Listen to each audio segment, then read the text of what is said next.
Queridos amigos de Menores, en este espacio daremos lectura a la referencia de la lección 13, Abigail ayuda a David.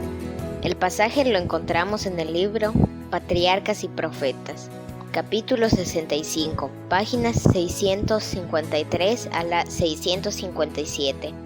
Estoy seguro que será de gran bendición, pues complementará y enriquecerá nuestra vida espiritual. Sin más preámbulos, comencemos. Mientras David y sus hombres estaban en el desierto de Parán, protegieron de las depredaciones de los merodeadores los rebaños y manadas de un hombre rico llamado Nabal, que tenía vastas propiedades en aquella región. Nabal era descendiente de Caleb, pero tenía un carácter brutal y mezquino. Era la época de la esquila, tiempo de hospitalidad. David y sus hombres estaban en suma necesidad de provisiones, y en conformidad con las costumbres de aquel entonces, el hijo de Isaí envió a 10 jóvenes a Nabal para que le saludaran en nombre de su jefe y le dijeran de su parte: que vivas y sea paz a ti y paz a tu familia, y paz a todo cuanto tienes. ¿A poco supe que tienes esquiladores? Ahora, a los pastores tuyos que han estado con nosotros, nunca les hicimos fuerza, ni les faltó algo en todo el tiempo que han estado en el Carmelo. Pregunta a tus criados, que ellos te lo dirán. Hallen, por tanto, estos criados gracia en tus ojos, pues que venimos en buen día. Ruégote que des lo que tuvieres a mano a tus siervos y a tu hijo David. David y sus hombres habían sido algo así como una muralla protectora para los pastores y los rebaños de Nabal. Y ahora a este rico se le pedía que de su abundancia aliviara en algo las necesidades de aquellos que le habían prestado tan valiosos servicios. Bien podían David y sus hombres haber tomado de los rebaños y manadas de Nabal, pero no lo hicieron. Se comportaron honradamente. Pero Nabal no reconoció la bondad de ellos. La contestación que envió a David delataba su carácter. ¿Quién es David? ¿Y quién es el hijo de Isaí?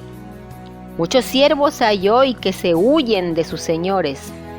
¿He de tomar yo ahora mi pan, mi agua y mi víctima que he preparado para mis esquiladores y la daré a hombres que no sé de dónde son?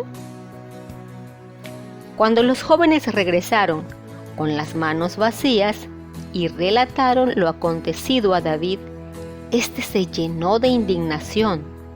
Ordenó a sus hombres que se preparasen para un encuentro, pues había decidido castigar al hombre que le había negado su derecho y había agregado al daño insultos. Este movimiento impulsivo estaba más en armonía con el carácter de Saúl que con el de David, pero el hijo de Isaí tenía que aprender todavía lecciones de paciencia en la escuela de la aflicción. Después que Nabal hubo despedido a los jóvenes de David, uno de los criados de Nabal se dirigió apresuradamente a Abigail, esposa de Nabal, y la puso al tanto de lo que había sucedido. «He aquí», dijo él, «David envió mensajeros del desierto que saludasen a nuestro amo, y él los ha zaherido. Mas aquellos hombres nos han sido muy buenos y nunca nos han hecho fuerza, ni ninguna cosa nos ha faltado en todo el tiempo que hemos conversado con ellos mientras hemos estado en el campo. Hanos sido por muro de día y de noche, todos los días que hemos estado con ellos apacentando las ovejas. Ahora pues, entiende y mira lo que has de hacer, porque el mal está del todo resuelto contra nuestro amo y contra toda su casa». sin consultar a su marido ni decirle su intención, Abigail hizo una provisión amplia de abastecimientos y, cargada en asnos, la envió a David bajo el cuidado de sus siervos. Y fue ella misma en busca de la compañía de David.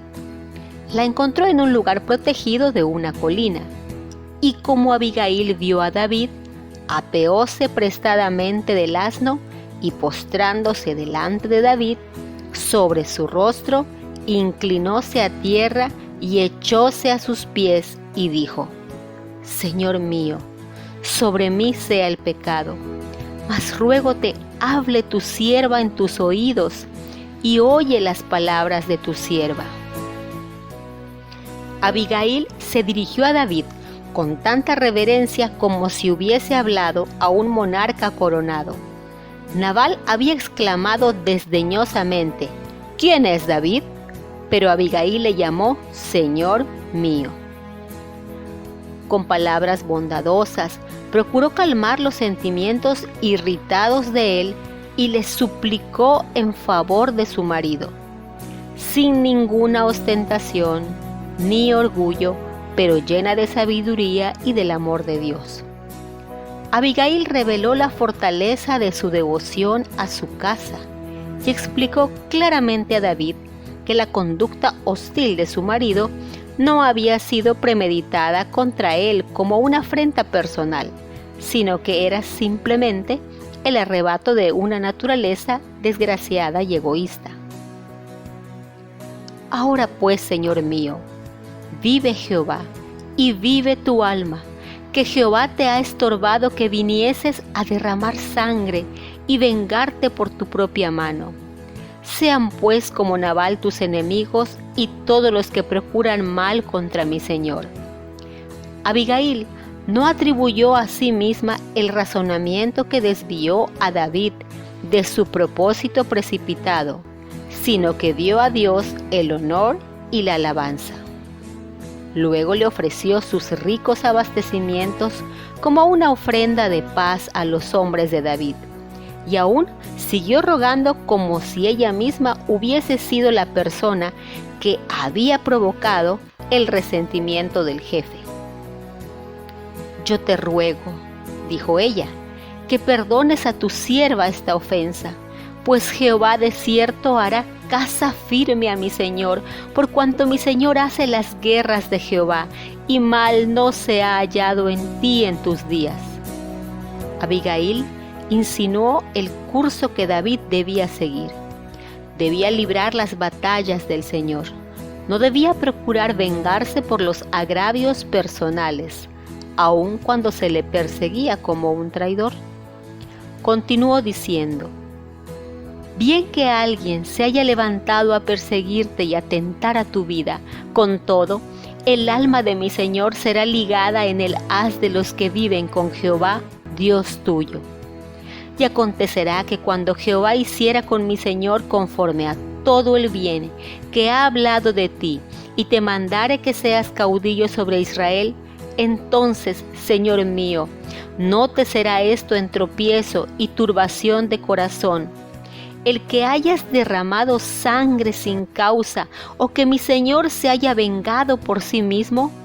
Guárdese pues mi Señor, y cuando Jehová hiciere bien a mi Señor, acuérdate de tu sierva.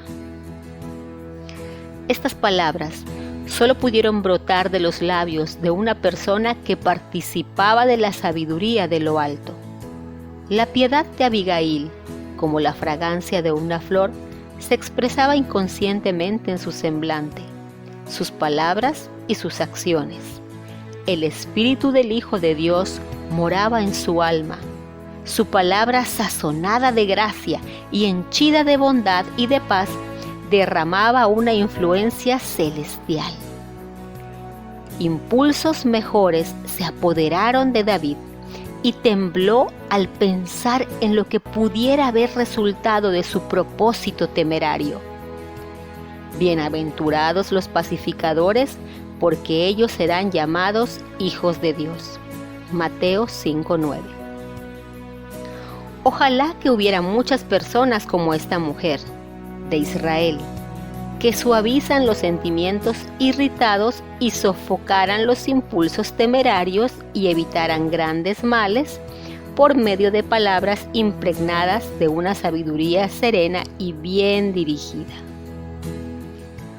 Una vida cristiana consagrada derrama siempre luz, consuelo y paz.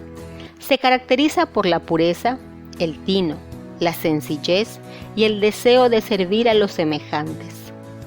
Está dominada por ese amor desinteresado que santifica la influencia. Está henchida del Espíritu de Cristo y doquiera vaya, quien la posee deja una huella de luz. Abigail era sabia para aconsejar y reprender. La ira de David se disipó bajo el poder de su influencia y razonamiento. Quedó convencido de que había tomado un camino malo y que había perdido el dominio de su propio espíritu. Con corazón humilde recibió la reprensión en armonía con sus propias palabras. Que el justo me castigue será un favor y que me reprenda será un excelente bálsamo. Salmo 141:5. Le dio las gracias y la bendijo por haberle aconsejado tan rectamente. Son muchos los que, cuando se les reprende, se creen dignos de alabanza si reciben el reproche sin impacientarse. Pero cuán pocos aceptan la reprensión con gratitud de corazón y bendicen a los que tratan de evitarles que sigan un sendero malo. Cuando Abigail regresó a casa, encontró a Nabal y sus huéspedes gozándose en un gran festín que se había convertido en una borrachera alborotada. Hasta la mañana siguiente, no relató ella a su marido lo que había ocurrido en su entrevista con David. En lo íntimo de su corazón, Nabal era un cobarde. Y cuando se dio cuenta de cuán cerca su tontería le había llevado de una muerte repentina, quedó como herido de un ataque de parálisis. Temeroso de que David continuase con su propósito de venganza, se llenó de horror y cayó en una condición de insensibilidad inconsciente. Días después, 10 exactamente, falleció. La vida que Dios le había dado solo había sido una maldición para el mundo.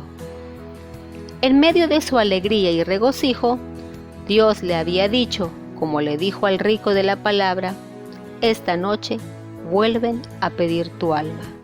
Lucas 12:20. Así finaliza la lectura de esta semana, la cual, así como la lección, nos motivan a afianzar nuestras creencias. Creencia número 7, 22 y 11. La naturaleza humana. El hombre y la mujer fueron hechos a la imagen de Dios, con individualidad propia y con la facultad y la libertad de pensar y obrar por su cuenta. Aunque fueron creados como seres libres, cada uno es una unidad indivisible de cuerpo, mente y alma que depende de Dios para la vida, el aliento y todo lo demás. Cuando nuestros primeros padres desobedecieron a Dios, negaron su dependencia de Él y cayeron de la elevada posición que ocupaban bajo Dios. La imagen de Dios se desfiguró en ellos y quedaron sujetos a la muerte. Sus descendientes participan de esta naturaleza degradada y de sus consecuencias. Nacen con debilidades y tendencia hacia el mal.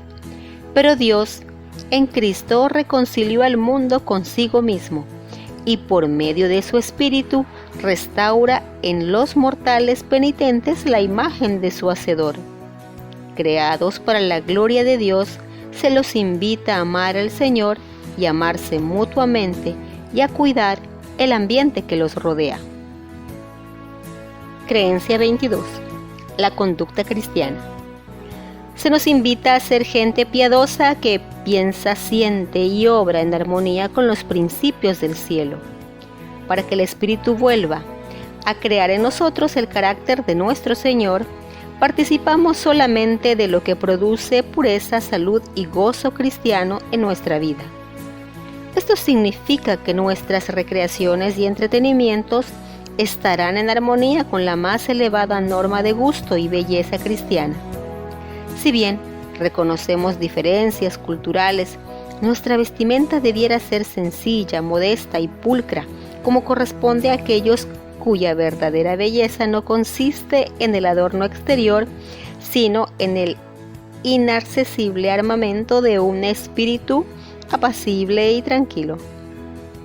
Significa también que puesto que nuestros cuerpos son el templo del Espíritu Santo, debemos cuidarlo inteligentemente junto con ejercicio físico y descanso adecuado y abstenernos de alimentos impuros identificados como tales en las Escrituras. Puesto que las bebidas alcohólicas, el tabaco y el empleo irresponsable de drogas y narcóticos son dañinos para nuestro cuerpo, también nos abstendremos de ellos. En cambio, nos dedicaremos a todo lo que ponga nuestros pensamientos y cuerpos en armonía con la disciplina de Cristo, quien quiere que gocemos de salud, de alegría y todo lo bueno. Creciendo en Cristo. Número 11. Jesús triunfó sobre las fuerzas del mal por su muerte en la cruz. Aunque subyugó los espíritus demoníacos durante su ministerio terrenal, quebrantó su poder y aseguró su destrucción definitiva. La victoria de Jesús nos da la victoria sobre las fuerzas malignas que todavía buscan controlarnos y nos permite andar con Él en paz, gozo y la certeza de su amor. El Espíritu Santo ahora mora dentro de nosotros y nos da el poder. Al estar continuamente comprometidos con Jesús como nuestro Salvador y Señor, somos librados de la carga de nuestras acciones pasadas. Ya no vivimos en la oscuridad. El temor a los poderes malignos, la ignorancia ni la falta de sentido en nuestra antigua manera de vivir. En esta nueva libertad en Jesús, somos invitados a desarrollarnos en semejanza a su carácter, en comunión diaria con Él por medio de la oración, alimentándonos con su palabra, meditando en ella y en su providencia, cantando alabanzas a Él, reuniéndonos para adorar y participando en la misión de la Iglesia. Al darnos en servicio amante a aquellos que nos rodean y al testificar de la salvación, la presencia constante de Jesús por medio del Espíritu transforma cada momento y cada tarea en una experiencia espiritual. Finalmente, te recordamos que es importante que realices las actividades de la semana. Encuéntralas en el video de la lección y estudia el pasaje bíblico de 1 de Samuel 25 del 1 al 35. De esta forma, habrás completado todo el estudio de esta semana. Así cuando tu maestra u otra persona te pregunte, serás un experto en el tema. No olvides darle a like a este video para que sigamos elaborando este material. Compártelo con tus compañeros de clase y amigos. Eso es todo. Adiós.